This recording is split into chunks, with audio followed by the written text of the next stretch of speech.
Even in the basement, the walls began to shake. The shooting also hit into the basement a little. Then a huge fire started in the house. It was very scary. When I came out of the basement into the street, all the houses were on fire. Black smoke everywhere. All houses, all glass. It was simply gone.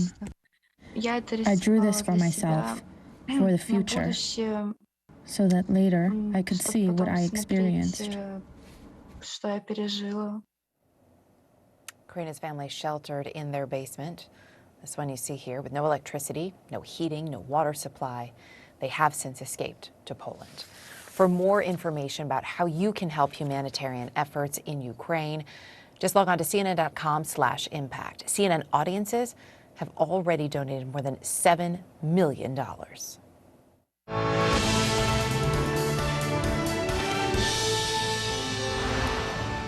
Good evening. I'm Erica Hill in New York. Pamela Brown has the night off. You're in the CNN newsroom. And on this Saturday night, there are major signs of a shift in Russia's war against Ukraine. Ukraine's deputy defense minister says the Kyiv region is, quote, liberated from the invader.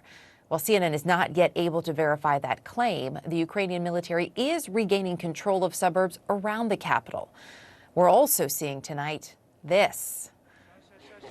Ex-prisoners of war, newly freed 86 Ukrainian service members, including 15 women, released in a prisoner swap. Some of them sharing horror stories about their time and their treatment in Russian captivity. At first, they took us very aggressively and made us shout "Glory to Russia." And whoever didn't want to do that, they used physical measures. Very bad. They hit me in the face with machine gun butts and kicked me. My front teeth were also chipped. Well, for whatever setbacks the Russians are suffering tonight, Vladimir Putin appears to be resetting the goals of his invasion, moving those goalposts. U.S. officials telling CNN it's a revised strategy, which is now focused on taking control of the Donbass and other regions in the east. And Putin may want them in control by May 9th. Why May 9th? Well, it's a key holiday in Russia. It's known as Victory Day. It commemorates the Nazis surrendering in World War II. The newest pictures, though, and sounds that we have for you still prove that the nation remains under siege. Take a look.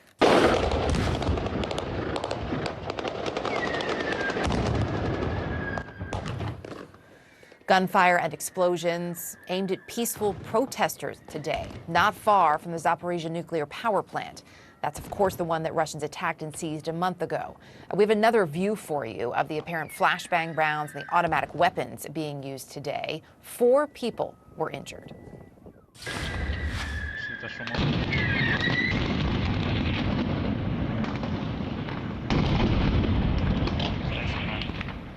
The Russians also reportedly used prison buses to round up demonstrators. More developments to tell you about tonight in Ukraine. A member of Ukraine's negotiating team in talks with Russia says that the Russian side is responding positively to Ukrainian positions on a number of issues, and that it could lead to the possibility of, quote, direct consultations between President Zelensky and Putin. We're going to take a closer look at that and what it could mean in just a few moments. Meantime, the International Red Cross is on the ground in Irpin, but is still unable to get into the besieged city of Mariupol. For the moment, the Red Cross says conditions made it impossible to proceed. And Pope Francis says a trip to Ukraine is on the table for him. Now, he didn't offer details, but he did leave open the possibility after being questioned by reporters while traveling to Malta today. Our correspondents are covering this situation across Ukraine. Phil Black is in Lviv tonight with the newest information on that Russian troop presence. Phil?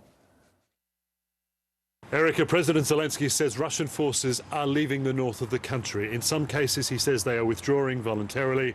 From other areas, they had been expelled by Ukrainian counterattacks. You see it near the capital. Satellite images show there are positions that Russia held very early on in the invasion in which they fought to hold as they sought to surround the capital, which are now abandoned, notably the town of Bucha and the Antonov airfield.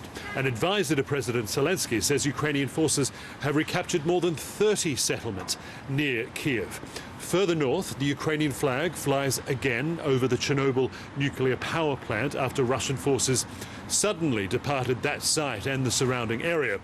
But none of this is any cause for celebration here, because the Ukrainian government believes all of those forces will simply replenish and then likely rejoin the fight in the east of the country as Russia seeks to expand and consolidate control over the Donbas region. Another advisor to President Zelensky says if Russia develops a strong foothold in the east and the south, it will likely consolidate those positions, dig in, fortify, and will be very difficult to dislodge unless Western allies supply heavier weapons to the Ukrainian military. Erica. Phil Black with the latest for us from Lviv. Phil, thank you. Turning our attention now to Odessa in the south there, where CNN's Ed Lavandera has been for the last few days. Ed, good to see you tonight. So just a moment ago, we were talking about just how difficult it's been for the International Red Cross to get to Mariupol, to bring aid in there. And we do have these reports of some people being able to escape the city. What's your understanding of what the situation is now, what was actually able to be done today? Well, the International Red Cross is saying that they have tried once again to reach Mariupol and have been unsuccessful. This has been going on now for several days. Promises of humanitarian corridors being opened up, but never really coming to fruition. But you're right, about a little more than 1,200 people we understand were able to evacuate the city of Mariupol, but they did so by driving their own vehicles to get away. You know, a very dangerous situation that has proven to be for these people, as well as for countless others who have been attacked in those very same kind of situations over recent weeks. So the humanitarian crisis there just becomes worse and worse and worse as the days go by. And it's even hard to imagine how we can possibly continue saying that. Some officials have said, you know, they're running out of adjectives to describe how bad the situation there is in Mariupol. And, you know, 1,200 is a decent number, but consider the fact that there are still about 100,000 people that need to be evacuated from that city. So it's just a desperate situation, Erica. It absolutely is. Meantime, Ed, where you are in Odessa, there were some Russian missile strikes yesterday. What was it like today, and what can you tell us about Friday's attack? It was quiet today, no air raid sirens. We haven't really gotten a lot of clarity on what exactly the target of these missile strikes. There was 3 missiles that were fired a little over 24 hours ago here at the Odessa region in southern Ukraine.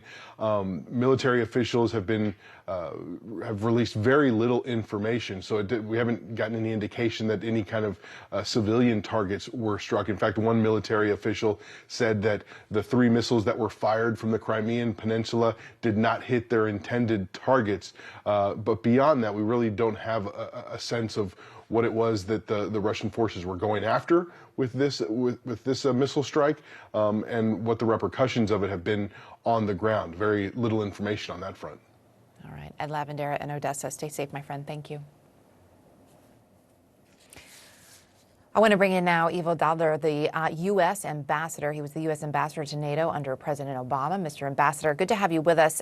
You know, late this week, there seemed to be some optimism that was coming out of these talks in Istanbul that is until Friday morning, when there was, of course, an attack on an oil refinery in Russia. Russia blamed that on Ukraine, said it would hurt efforts for diplomacy. Now, Ukraine, as you know, in a statement, wouldn't confirm or deny involvement in that attack. What's interesting, though, is then today we heard from one of the Ukrainian negotiators who sounded pretty positive, noting there'd been some advances. Perhaps there was even a chance for direct talks between Zelensky and Putin. What do you read into all of this? What do you think is really going on at those talks, and how much optimism do you have?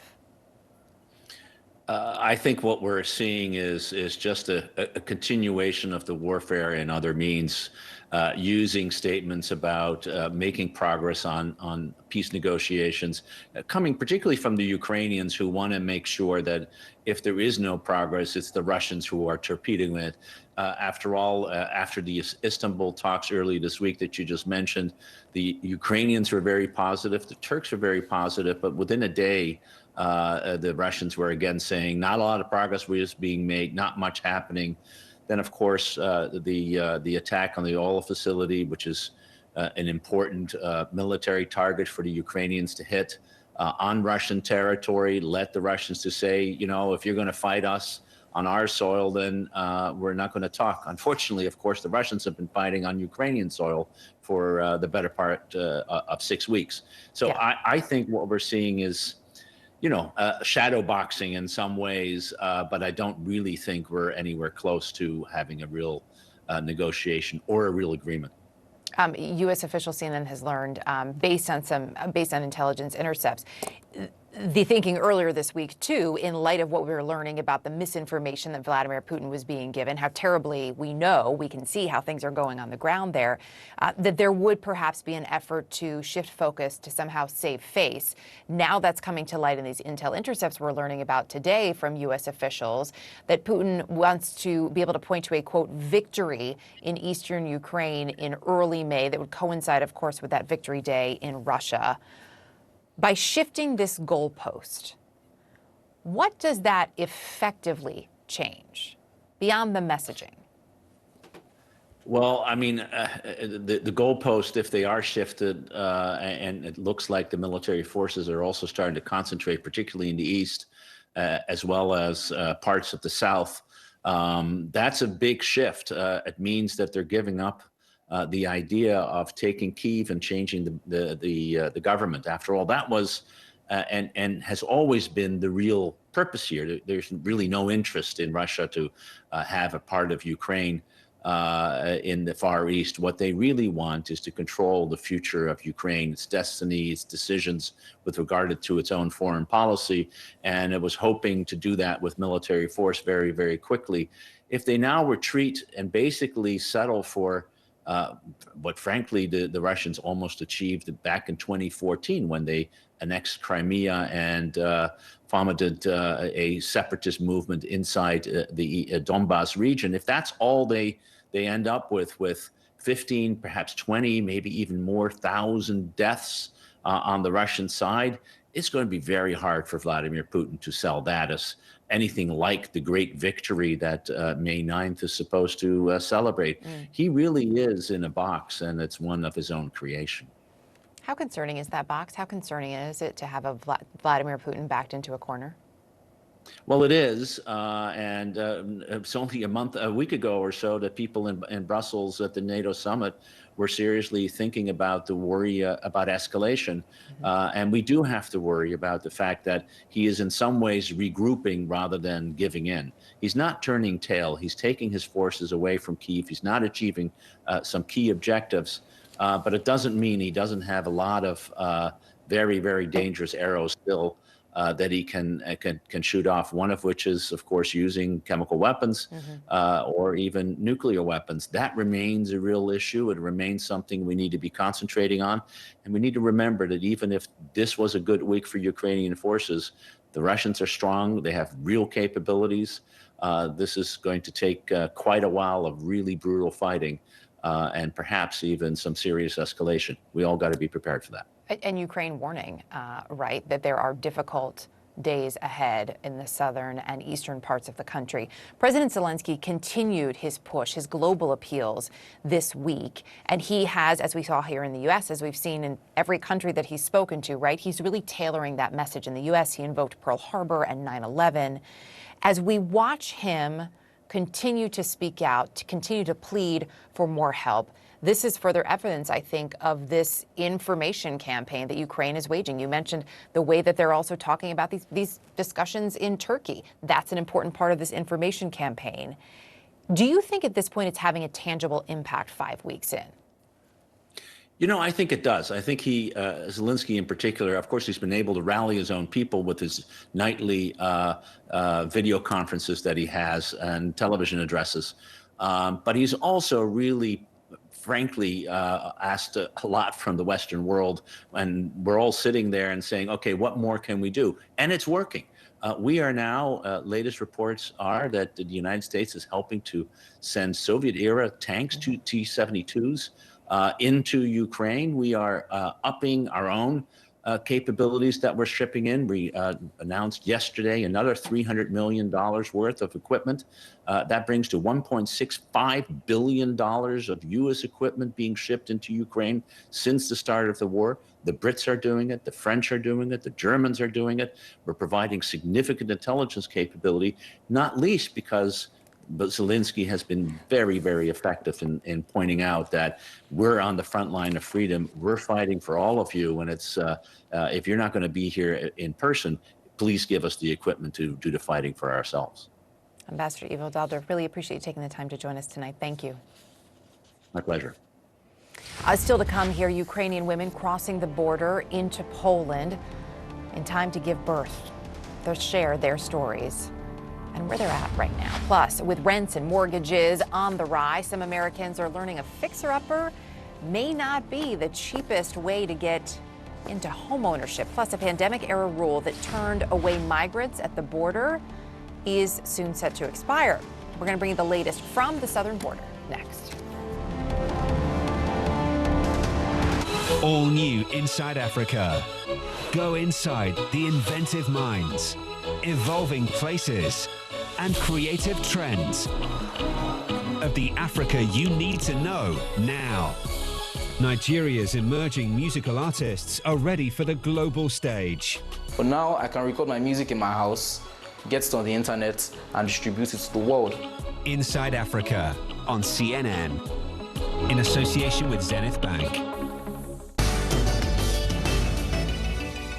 Founded in 1755, Vacheron Constantin is the oldest continually operating Swiss watch brand. In 1947, Switzerland gifted a diamond-encrusted Vacheron Constantin watch to then Princess Elizabeth of the British royal family on the occasion of her wedding. In 1981, now Queen Elizabeth II re-gifted the watch to Princess Diana on the occasion of her wedding to Prince Charles. The traditional self-winding ultra-thin is only 7.26 millimeters thick. Vacheron is renowned for its finishing, and it constantly amazes me that even on the components of an ultra-thin, which are particularly small, they still manage to polish and even decorate them when there's so little metal there.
There's Indian chai tea, Japanese green tea, and of course, English black tea. But is any of it good for you? It can be if you brew it at home and stay away from those pre-sweetened, canned, and bottled teas. Now, black, green, and white tea, they all come from the same plants, the Camellia sinensis. Herbal teas like chamomile or mint tea do not come from this plant, so they don't have the same health benefits. The polyphenols contained in black, white, and green tea have anti-inflammatory and antioxidant properties, and they're linked to the prevention of heart disease, diabetes, and maybe even cancer. Drinking tea is generally very safe, but some people may be sensitive to the caffeine. Teas may also contain vitamin K, so if you're on blood thinners, you should check with your doctor first.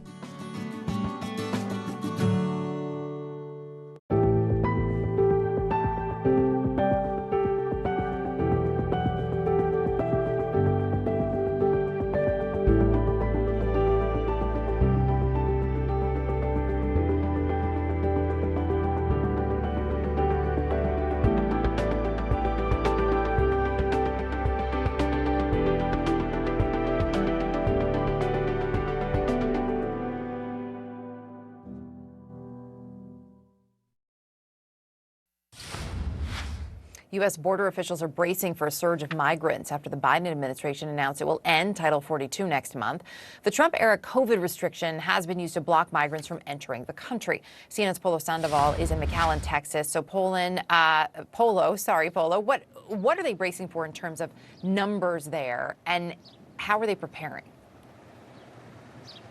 So, Erica, the Department of Homeland Security says that it is preparing for a worst-case scenario that could mean up to 18,000 people a day showing up at the nation's doorstep. These are asylum seekers. Just to offer some perspective for our viewers, we heard just yesterday from the head of DHS, Secretary Alejandro Mayorkas, saying that right now they're only seeing about 7,000. And I say only when you compare it, obviously, to a worst-case scenario here. But here's the thing. Out of those 7,000, according to the Secretary, about 50% of them are being expelled back south of the border, basically being deported through this Title 42 provision, this public health authority that's been in place for 2 years now. And the concern there is that once that's removed, is that so many families that have basically decided to wait just south of the border, just right across the bridge from where I'm standing tonight, in border communities all throughout northern Mexico, that as soon as that no longer is an issue, then they will finally make that very short journey to the nation's doorstep and request asylum. And that's where some critics of the Biden administration have basically been sounding off.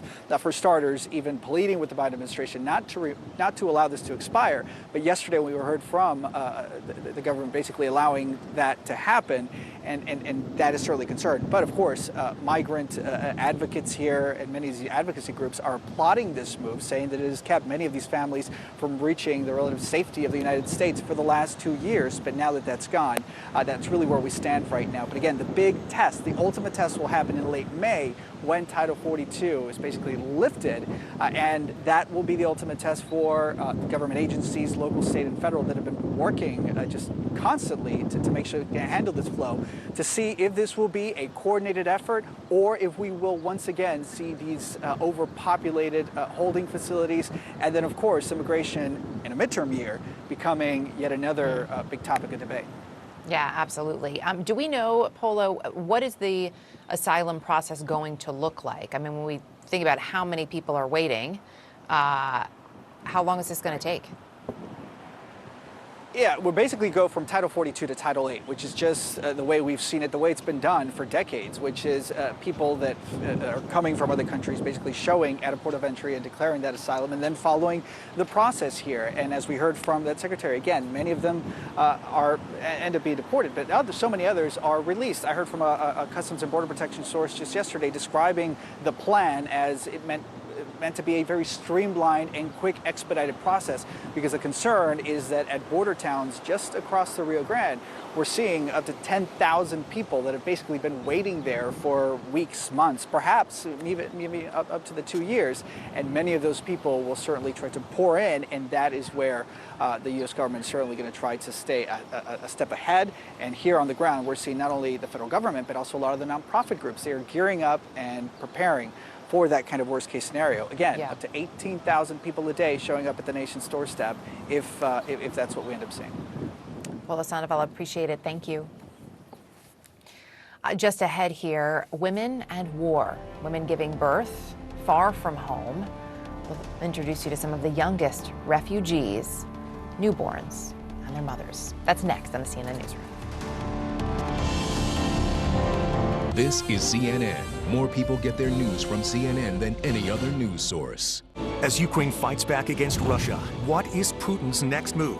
Secretary of State Antony Blinken and NATO Secretary General Jens Stoltenberg join Dana Bash, plus Governor Larry Hogan. Can his party win the midterms? State of the Union, today on CNN.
I'm Andrea Vena. I'm the Chief Climate and Sustainability Officer at the European Space Agency.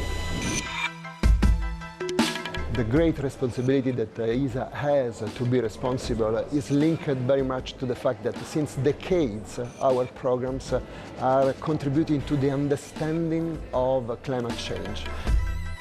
Our satellites are contributing to the climate variables that are used by scholars and scientists all over the world to identify what are the hotspots for climate change.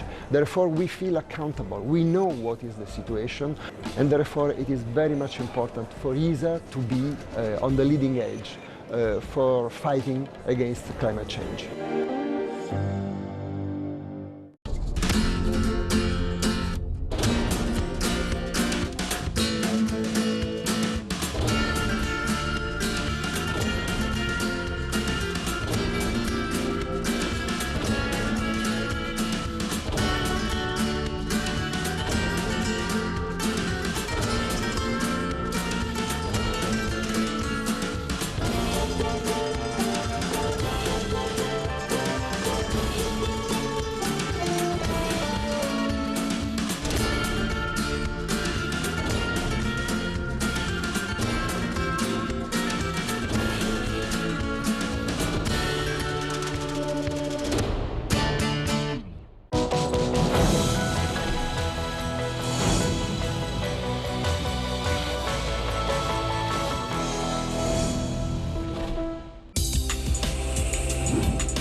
When you travel the world, make sure the world travels with you.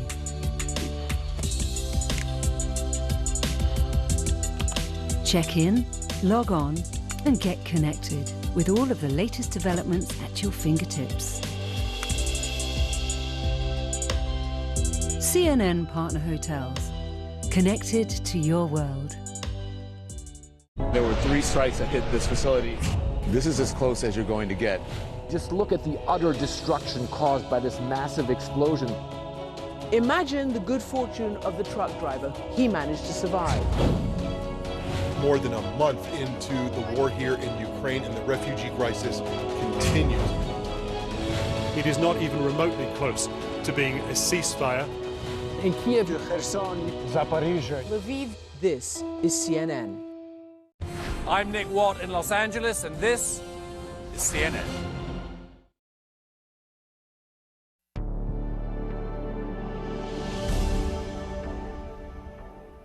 When the first Russian missiles landed in Ukraine, a number of people had a difficult choice, especially pregnant women. Do they stay home in that war zone, or do they try for a long, treacherous journey across the border to hopefully give birth in a safer place? CNN's Kyung La spoke with some new mothers who chose to flee to Poland.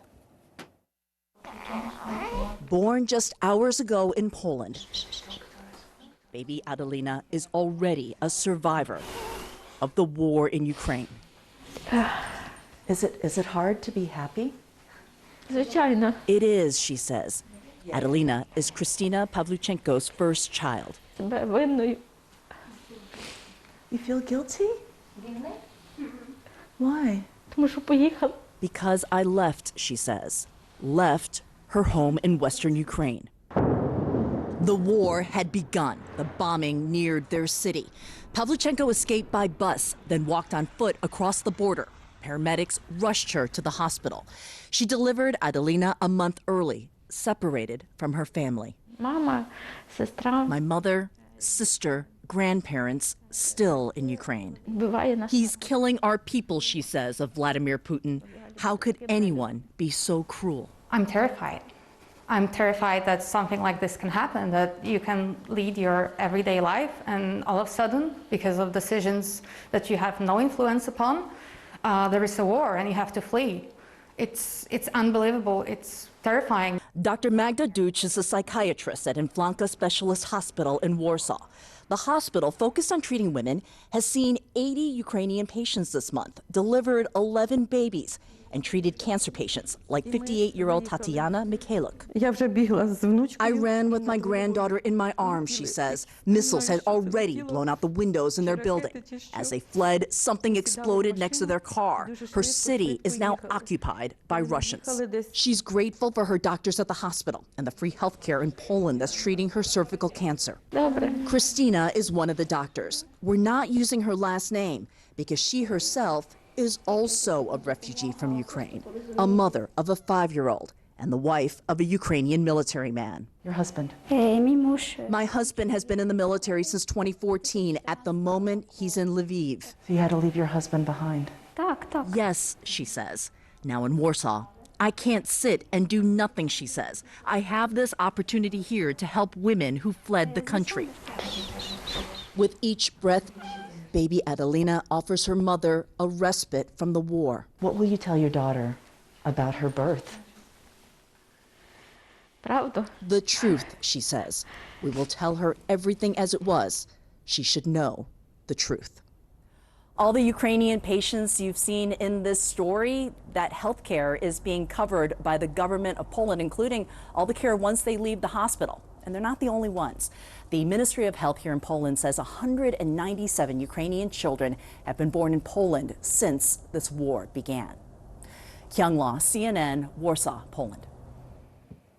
For more on how you can help the humanitarian efforts for Ukrainian refugees and for Ukraine, go to CNN.com/impact. CNN audience have already donated more than $7 million. The White House is celebrating strong jobs reports. Many Americans, though, struggling to keep up with skyrocketing home prices and prices for upkeep, too. Up next, why that fixer-upper may not save you money in the long run. All new African Voices Changemakers. Create opportunities. Impact communities. Transform lives. Two artists draw inspiration from their communities and their surroundings. My production or my process has created a value chain within the community. It has created jobs.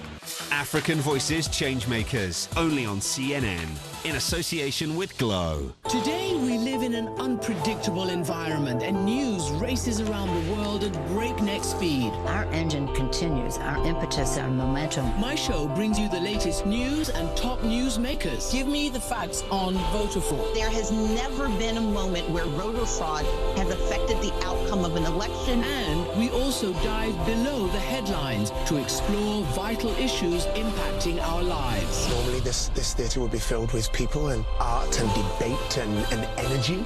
And so now we have to rely on the two of us. How interesting is it to be Tyler Mitchell today? It's crucial we make sense of what's happening. There seems to be some confusion that maybe you can clear up. Where are the US forces in Syria going? And fully understand what's at stake. What's happening now in the world is a great thing because people are talking about subjects they never did before. Amanpour, weeknights on CNN.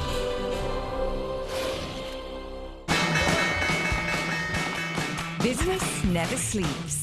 As the sun sets in Seoul and Shanghai, deals are signed in Dubai, and Europe is already in play.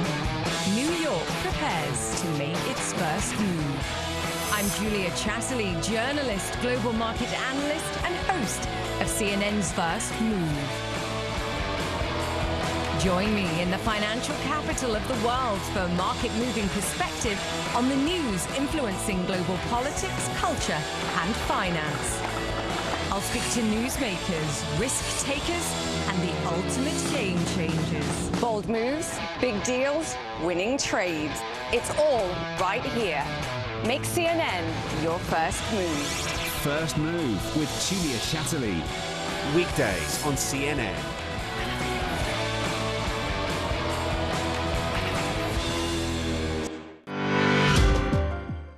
As governments ramp up their healthcare spending, companies are investing in everything from robotics to artificial intelligence. And all this change is happening faster than many expected. In one survey, 35% of drug company professionals said the industry's digital transformation had accelerated by more than 5 years because of the pandemic. The Swiss healthcare firm Roche is betting that AI can help it develop new medicines. Its chief executive told me it's a turning point for the entire sector. If there's anything positive about this pandemic, I think it will boost the digitalization in healthcare. We'll see more telemedicine. We will collect patient data in a more standardized way, and we will derive many insights from this kind of data, both for research and development and also in the clinical practice. Connect the world with Becky Anderson. It all starts here. Changing, fighting, creating, connecting. Real news that shapes our world. Getting perspective on this region from this region. Places that many of us know, but few of us get to see. It all starts here. And that's why we're here, bringing you the world from our Middle Eastern hub. Connect the world with Becky Anderson, Monday through Friday on CNN.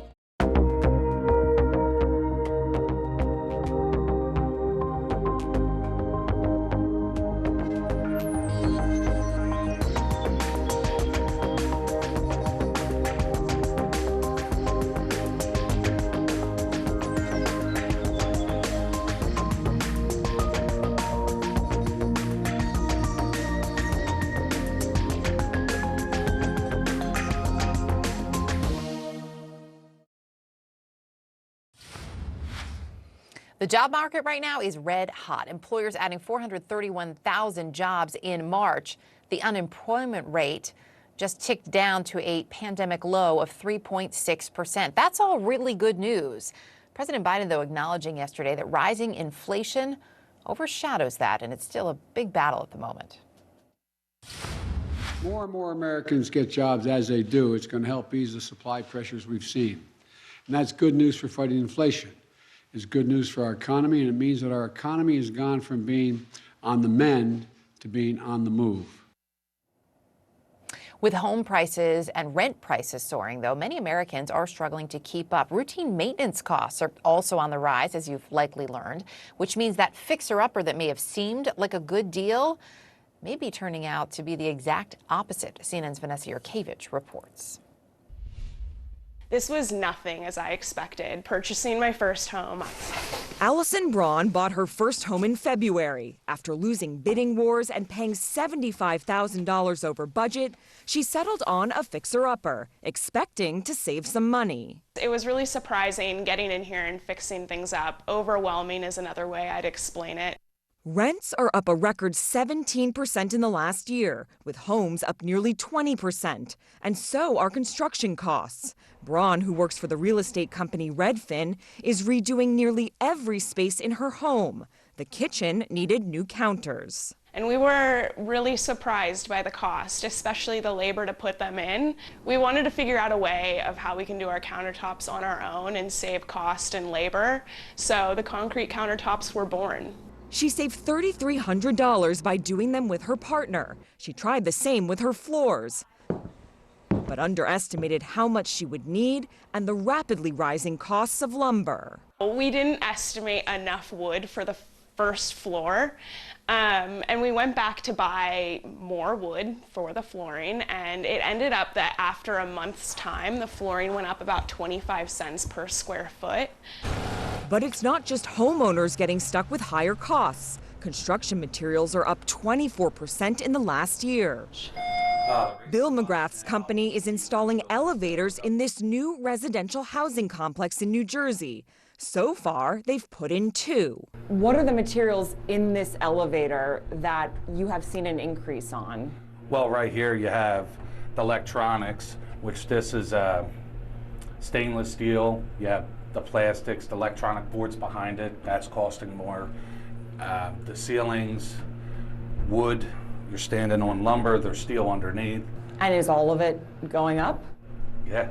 Supply chain slowdowns and demand have pushed construction costs up, forcing projects to come in over budget and over deadline. How much more is this elevator going to cost than the one we just saw? We're at, this one here is going to cost 17% more material cost than the other 2 that we completed. And he says his 18-person company is spending more on gas to bring materials in, up 24% in the last month. All of these rising costs will get passed down. Where's the end? I guess the people that will be living here.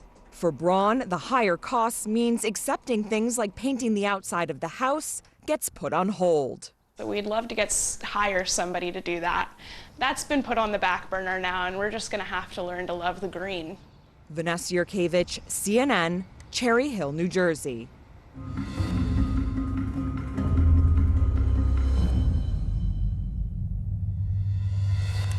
An annual COVID booster. Think of it like your yearly flu shot. Could that be the future? Chief White House Medical Advisor Dr. Anthony Fauci weighed in with CNN's Dr. Sanjay Gupta. We don't know this as a fact, but it could be that we may need an intermittent boost on a yearly basis until we get this level so low down, because we don't know where COVID is going in the sense of the long range. Dr. Peter Hotez joins me now. He's the co-director of the Center for Vaccine Development at Texas Children's Hospital. Always good to see you, Dr. Hotez. So Dr. Fauci there says we should be prepared for annual COVID boosters. I know back in the fall you wrote we'd likely be good after that third shot. How are you feeling today? Do you think an annual booster could be in our future? Well, here's the problem, Erica. The mRNA technology may not be holding up as well in terms of boosters as we originally hoped. I remember saying to you, it's not going to be one and done and two and done, but it could be three and done. And I believed it at the time, but then we had disappointing news in that the effectiveness of the booster declined after several months to 66% against emergency room visit protection. 78% against hospitalization, still good, but not as good as it was. And hence the reason now for the recommendation of the second booster. The question now is that going to be the same issue? Is it going to decline after a few months? So I think that's the reason why Dr. Fauci, mentions the possible need for an annual booster. But there's an alternative to think about as well. And maybe we need to look beyond the mRNA technology to something else, for instance, a recombinant protein technology. We have a vaccine that's now been given to almost 20 million kids in India, and looking along something along those lines, I think, has to be on the table. And that's the vaccine that you worked on? That's right. We've developed a recombinant protein vaccine that's now been released for emergency use authorization in India, given to almost 20 million kids, 12 to 14. It's been approved now in Botswana. It doesn't necessarily have to be our vaccine, but another protein-based vaccine. Another one is the Novavax vaccine, and maybe we should be looking at some of those for boosters if they give you more durable and long-lasting protection. And this is going to have to be a priority for the White House and the HHS agencies to really look at in detail. Well, as we wait for that and we wait for the science and the research to be there to let us know, the reality is some people in this country are now eligible for that fourth shot, right? Those over 50 became eligible this week. The president, the vice president got theirs. How quickly do you think that fourth shot could be opened up to other age groups or even, frankly, to everybody? Well, I think it's a real possibility. Moderna originally looked to the FDA to look at this for all adults. Right now, it's been green lighted for those 50 and up, but I think, we may have to broaden it over time. And a lot of this is going to be driven by how much of a wave is going to be produced by the BA.2 subvariant or future variants over the summer in the southern states. I think that will drive it a lot as well. But I do think we're probably going to be looking at universal second boosters at some point in this pandemic if it continues. Some good news that we're getting this week. Hospitalizations at their lowest point of COVID-19. This is such an important metric. What does that say to you about the pandemic as a whole? Are we leaving pandemic stage, entering endemic stage? Well, right now we're at a nadir, and people use the word endemic a lot. I don't really know what it means for COVID-19 because we've seen how this actually goes in very dramatic waves. So it's not like it's just percolating along at a low level in perpetuity. It goes way down, then it goes way up. So one of the big questions now is what happens with that BA.2 subvariant? It's not as clear cut as it was with the Alpha wave and the Delta wave and the Omicron wave, where once that became the dominant variant, then you saw a big peak With BA.2 in Western Europe, we're seeing it all over the map. In some places it produces a big wave, in other places it doesn't. So we're kind of holding our breath to see where things fall out in the United States. It may be one scenario that's being tossed around is maybe it'll be a regional wave, not across the entire country, but we'll have to see. But in any case, because we've failed to vaccinate the world's low and middle income countries, which now generates all our worst variants of concern.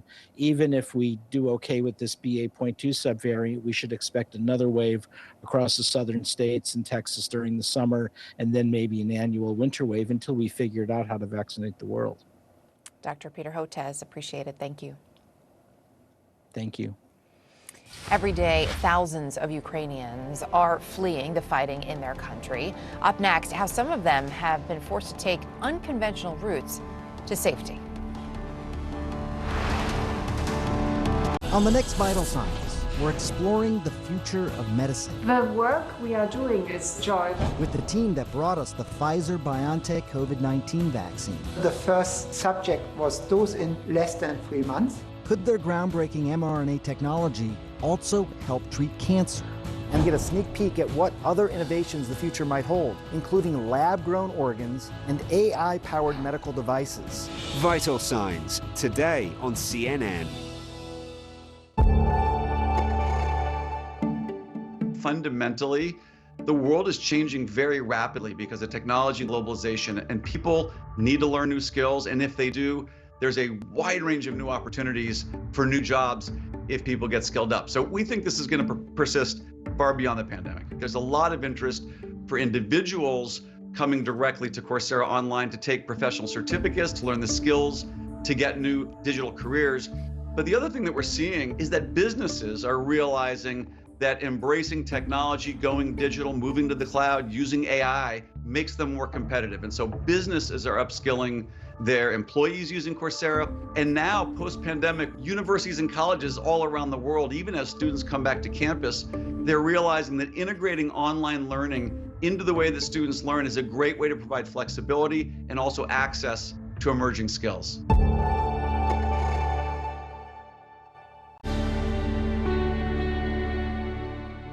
When you're feeling frazzled, you might crave something sweet, but foods high in sugar could stress your body even more by raising your blood glucose levels. So instead of a candy bar, try snacking on cashews or roasted almonds. Cashews are rich in zinc, which is linked to lowered anxiety, and almonds are a source of B vitamins, which play a role in maintaining your mood.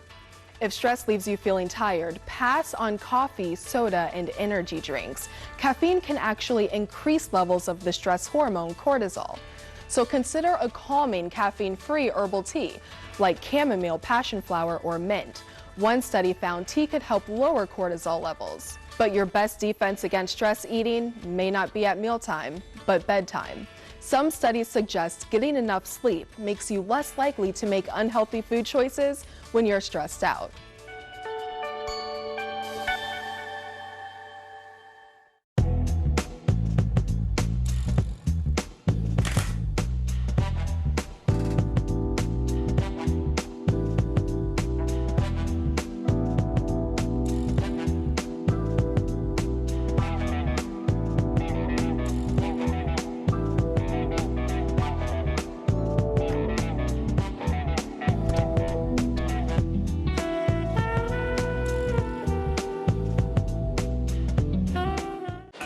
Africa, businesses are working together like never before. All new on CNN, Connecting Africa. Join me and Lenny Jokas as we crisscross the continent to show you how new connections are revolutionizing commerce in Africa. This month, Connecting Africa through opportunity. Africans are opening the doors more to other Africans on the business-to-business level.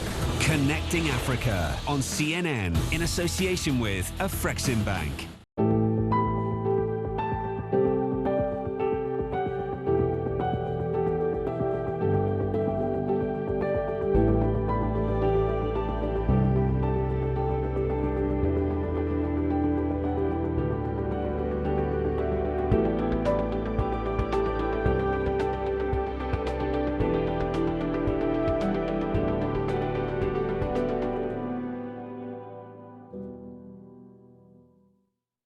I'm Paula Newton in Ottawa, and this is CNN.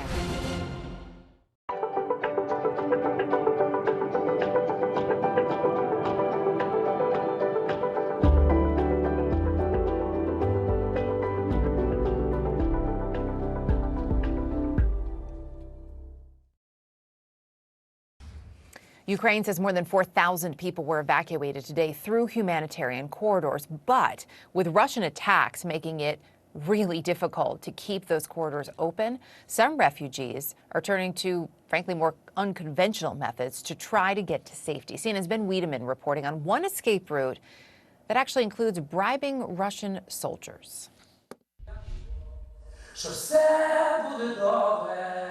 Everything will be all right, he sings, for every one of us.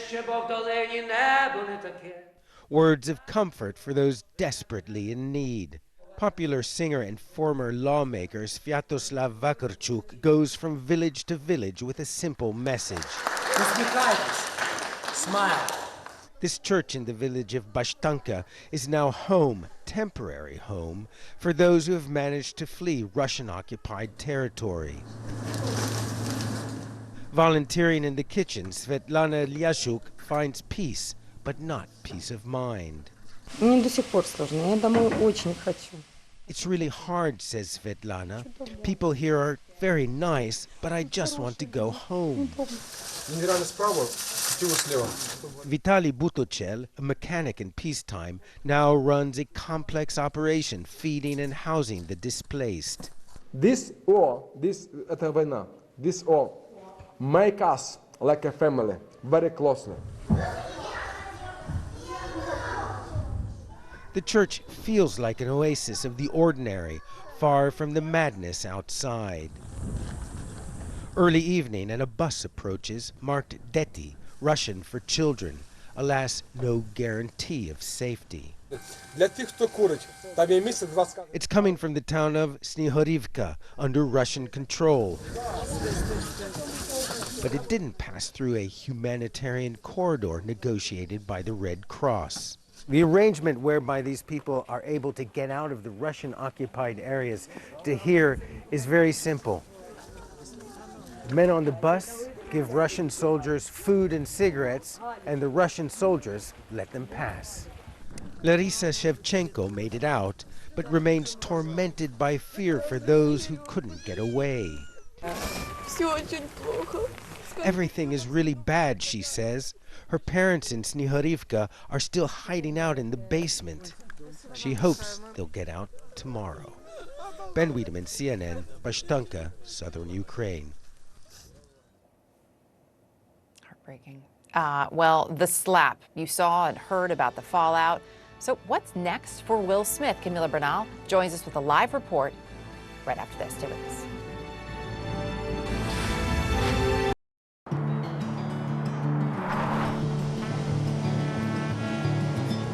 Sumagat-saga bisa bawat minutong lumilipas.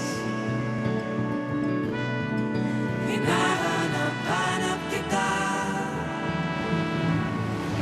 hanap-hanapin ka. Sabik sa'yo.